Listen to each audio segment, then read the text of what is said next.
Hello everyone, मेरा नाम अभिषेक है। और लगता है मूवीज़ से रिलेटेड कंट्रोवर्सी रुकने का नाम नहीं ले रही है। अभी कोई नई मूवी आई है, आई थिंक साउथ की मूवी है, चोला एम्पायर के ऊपर बेस्ड। और उस पर एक नई कंट्रोवर्सी शुरू हो गई है कि क्या जो चोला किंगडम था या जो किंग्स थे वो हिंदू थे भी कि नहीं। तो मुझे कुछ ज़्यादा नहीं पता क्या स्टोरी है, क्या क्या बात हुई है इसके बारे में। तो एक वीडियो है वर्ल्ड अफेयर्स की, वो देखते हैं, प्रशांत धवन जी की। वो वीडियो देखते हैं और फिर बात करेंगे उसके बारे में। नमस्कार and welcome you world affairs में प्रशांत धवन। नाउ रिसेंटली चोला एम्पायर को लेकर एक कंट्रोवर्सी स्टार्ट हो गई है क्योंकि कुछ फिल्म मेकर्स है साउथ में, उन्होंने ये कहा है कि जो रिसेंट मूवी बनी है चोला एम्पायर पर, उसमें गलत तरीके से हिस्ट्री दिखाई गई है। इनके हिसाब से चोला एम्पायर हिंदू रिलीजन को फॉलो नहीं करता था। यहाँ पर आप देख पाओगे एक अच्छा तमिल फिल्म मेकर है, उसके अलावा अच्छा, कमल हसन ने कहा है, ओके। कमल हसन अलग से। इन्होंने ये कहा है कि चोला एम्पायर के टाइम में कोई कलेक्टिव हिंदुइज्म रिलीजन था ही नहीं, तो चोला एम्पायर को हिंदू दिखाना गलत है ना। पहली बात तो यहाँ पे आपको समझना होगा कि मूवी किस एम्पायर के बारे में बनी थी और मूवी में दिखाया क्या गया है। ये आपके सामने है चोला एम्पायर अपनी पीक पर, 9 से लेकर 10 सेंचुरी पर ये बिल्कुल अपने जेनिथ पे था। यहाँ पे आप देख पाओगे इनका इन्फ्लुएंस। टेरिटरी की अगर हम बात करें, लैंड की बात करें, तो मॉडर्न डे केरला, तमिलनाडु, उसके अलावा आंध्र कर्नाटका प्रदेश। का रीजन, बाकी कई जो मॉडर्न डे इंडियन स्टेट्स हैं, इन सब की टेरिटरी चोला एम्पायर के अंडर आती थी। उसके अलावा आप अगर देखो इवन ओडिशा बंगाल तक इनका इन्फ्लुएंस था। फिर आप अगर नीचे देखोगे यहाँ पर, तो जो बहुत सारे आज के समय में मॉडर्न डे आसियान देश है, Singapore, Malaysia, Indonesia, even Myanmar, Vietnam, यहाँ पे आपको चोला एम्पायर का इन्फ्लुएंस दिखेगा। और इसी एम्पायर पर रिसेंटली एक मूवी बनी है पोनियन सेल्वन। पोनियन सेल्वन 1 अभी रिलीज करी गई है, इसके और भी पार्ट्स आएंगे इन द फ्यूचर। ये मूवी बनाई है मणिरत्नम ने और इस मूवी पे फोकस किया गया है कि चोला डायनेस्टी किस तरीके से फैली, इसका विस्तार कैसे हुआ, किस तरीके से इन्होंने श्रीलंका कब्जाया, बाद में साउथ ईस्ट एशिया में इनका इन्फ्लुएंस फैलता गया। और साथ साथ ये भी दिखाया है कि पांड्या एम्पायर के साथ किस तरीके से इनकी राइवलरी आगे बढ़ी। तो बहुत अच्छे तरीके से इन्होंने चोला एम्पायर और उसके आसपास की जो हिस्ट्री है वो समझाई है। और उस सब के अलावा आप अगर इस मूवी के डिटेल्स पर फोकस करोगे, तो यहाँ पर यह भी दिखाया गया है कि चोला एम्पायर अपने टाइम के हिसाब से कितना प्रोग्रेसिव था। फॉर एग्जाम्पल आर्ट, आर्किटेक्चर, इन सब एस्पेक्ट्स पर आप अगर इस एम्पायर का फोकस देखोगे तो साफ दिखता है कि ये एक बहुत ही ज्यादा सिविलाइज्ड एम्पायर था। उसके अलावा जो इनके शहर थे बहुत सिस्टमैटिक तरीके से बने थे। फीमेल्स को यहाँ पर काफी रिस्पेक्ट दी जाती थी। चोला एम्पायर के टाइम में कई जो यहाँ पर सिटीज हैं, बहुत मेजर सिटीज थी, उनका नाम कई जो इनकी फीमेल एम्प्रेस थी उनके समान में रखा गया, जो यूजुअली होता नहीं था।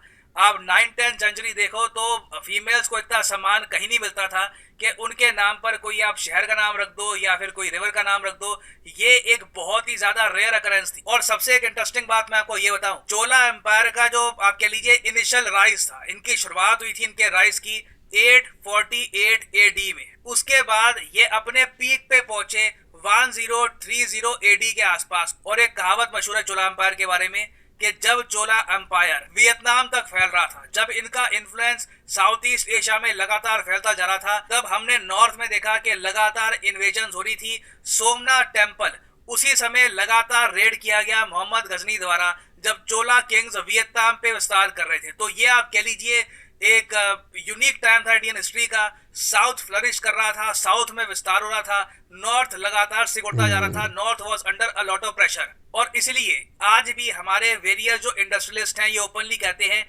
कि सिंस हिस्ट्री टेक्स्ट बुक्स में, एनसीईआरटी में और जगह, चोला एम्पायर को उस हद तक कवर किया जाता नहीं है जितना कवर किया जाना चाहिए। तो इसलिए ना हम इंडियंस ने अभी तक एब्जॉर्ब नहीं किया है, समझी नहीं है ये बात कि चोला एम्पायर कितना पावरफुल था अपने टाइम पे। और यहाँ पे आप देख पाओगे ये इनकी पूरी स्टेटमेंट है। ये एक्चुअली एक वीडियो शेयर कर रहे थे एक मंदिर की, जो आपको मिलेगा तमिलनाडु में। ये मंदिर चोला एम्पायर के पीक पर बनाया गया था। तो यहाँ पर ये कहते हैं कि इंडियंस को ना कभी खुद समझ में आ गया कि चोला एम्पायर टेक्नोलॉजिकली कितना पावरफुल था, कितना एडवांस था।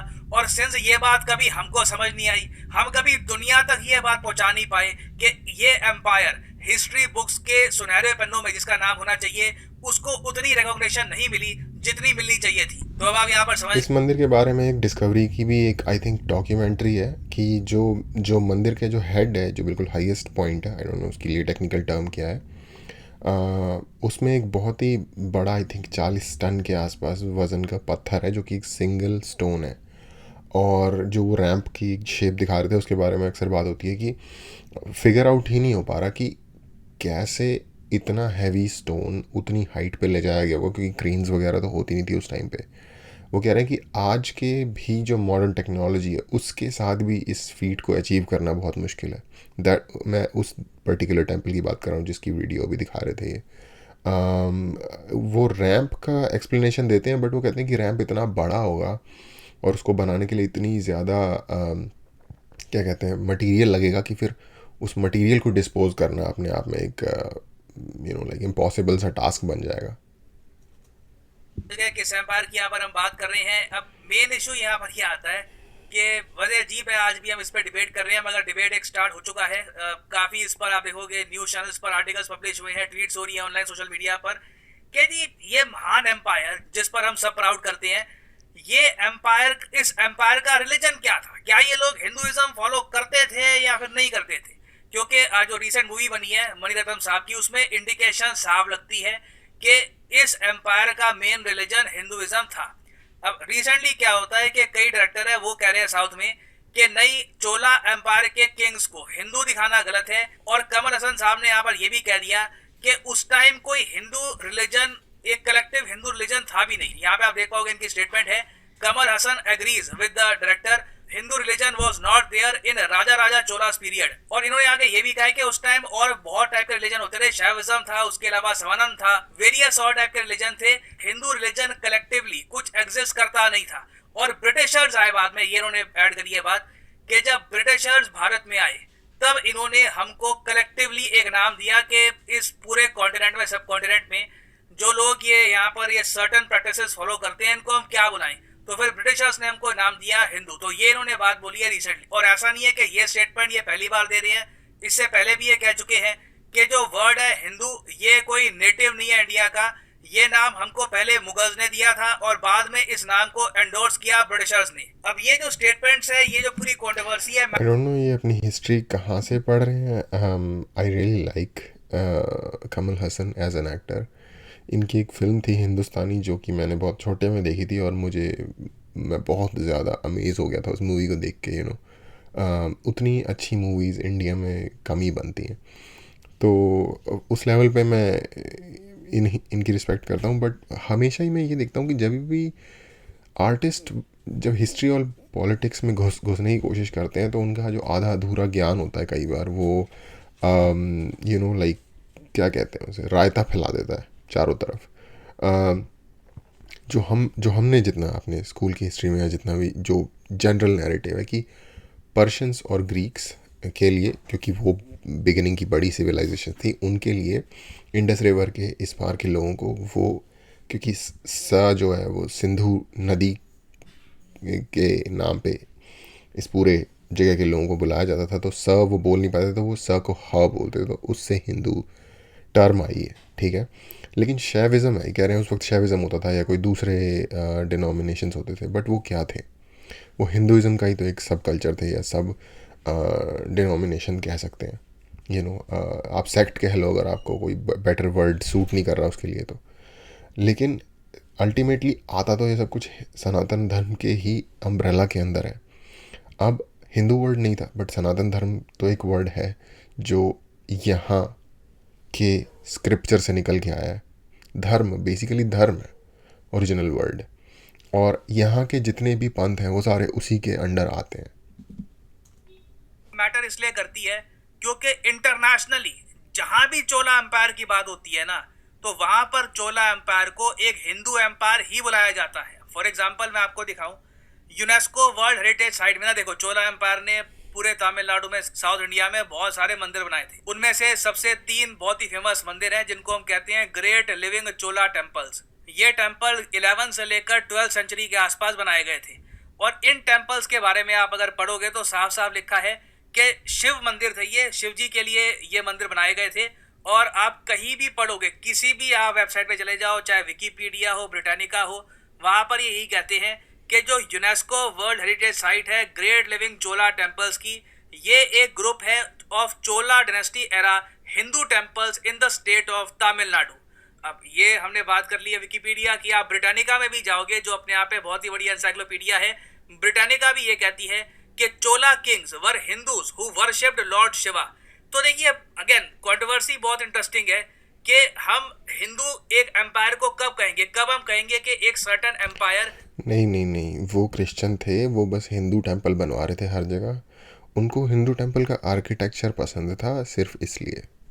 हिंदू रिलीजन को फॉलो करता था, जबकि दुनिया आप अगर देखो कलेक्टिवली यही मानती है कि चोला एम्पायर के जो किंग्स थे दे फॉलोड हिंदू रिलीजन। तो यहाँ पर मैं आप लोगों से पूछना चाहूंगा कि और ये एनसाइक्लोपीडिया ब्रिटानिका और ये विकिपीडिया ये सब और यूनेस्को ये सब तो फालतू की बकवास है। असली जो आर्टिस्ट हैं, जो भी ये डायरेक्टर था, उसका नाम नहीं मुझे पता, बट जो भी वो है, और कमल हसन, इन लोगों से ज्ञान की प्राप्ति करनी चाहिए। इनको बोलना चाहिए भैया सिलेबस बनाइए हमारे स्कूल का और बताइए कि कौन क्या था। क्या अभी जो स्टेटस है इंटरनेशनली एनसाइक्लोपीडियाज में, बुक्स में, कि चोला एम्पायर के जो एम्परर्स थे दे फॉलोड हिंदू रिलीजन, क्या यही स्टेटस होना चाहिए, या फिर आप मानते हैं कि नहीं ये कमल हसन ठीक कह रहे हैं, बाकी जो जगह ठीक कह रहे हैं? इस बात को लेकर बिल्कुल। डिबेट है कि ये एम्पायर जेन्युइनली हिंदुइज्म फॉलो करता था या नहीं करता था। लिखेगा इसके बारे में कमेंट सेक्शन में। आगे देखो मैं अपना ओपिनियन आपको बताऊंगा नहीं, मैं आपको बता सकता हूं कि कंट्रोवर्सी कहां से शुरू हुई, किस एम्पायर के बारे में कंट्रोवर्सी थी।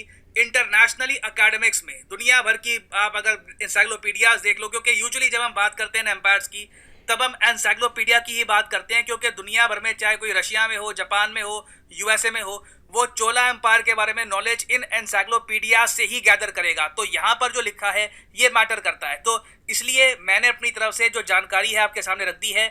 आगे मैं यहाँ पे आपका ओपिनियन जानना चाहूंगा, लिखेगा इसके बारे में कमेंट सेक्शन में। I would really like to know your thoughts. Finally यहाँ पर ओके, वीडियो हुई है यहाँ पे ख़त्म। मैं अपने थॉट्स देता हूँ। मुझे लगता है कि जो भी ये डायरेक्टर है जिसका कोई नाम नहीं जानता, वो ये बिल्कुल ऐसा इसलिए नहीं कह रहा क्योंकि उसको फेमस होना है और कंट्रोवर्सी में आके अपने आप को फेमस करना है। वो ऐसा ये बिल्कुल इसलिए नहीं कह रहा। और कमल हसन तो क्योंकि सर्वज्ञानी सर्वज्ञाता एक एक्टर हैं, जो कि उन्होंने अपनी एक्टिंग की करियर के दौरान ये सारी चीज़ें, ये सर्वज्ञानी कैसे बनना है ये सीख लिया और अब वो बन चुके हैं। इसलिए जो भी वो लोग कह रहे हैं वो एब्सोल्युटली सही है। ये एनसाइक्लोपीडिया ब्रिटानिका ये सब फालतू की बकवास है, ये सब रिकॉर्ड किसी काम के नहीं है। जो ये कह रहे हैं ये एब्सोल्युटली सही है। जो मंदिर बनाए थे वो बस एक्स्ट्रा रिक्रिएशनल एक्टिविटी कर रहे थे। चोला लोग, उनके पास फालतू टाइम था, अब उन्होंने कब्जा कर लिया था सब जगह, उन्हें समझ नहीं आता क्या करें, तो उन्होंने कहा यार कुछ भी बनवा लो, और वो रैंडमली बना रहे थे। वो तो गलती से वो लगते हैं वो हिंदू मंदिर जैसे। ये है मेरा इस पे मेरी सोच कि जो ये लोग हैं ये बिल्कुल भी कंट्रोवर्सी में जाके फेमस होने के लिए ऐसा नहीं कह रहे, अपने आप को रेलेवेंट रखने के लिए ऐसा नहीं कह रहे। ये इनका ब्रह्म ज्ञान है जो ये हमारे साथ इम्पार्ट कर रहे हैं, और हमें इनसे ही अपने स्कूल का सिलेबस बनवा लेना चाहिए मेरे हिसाब से।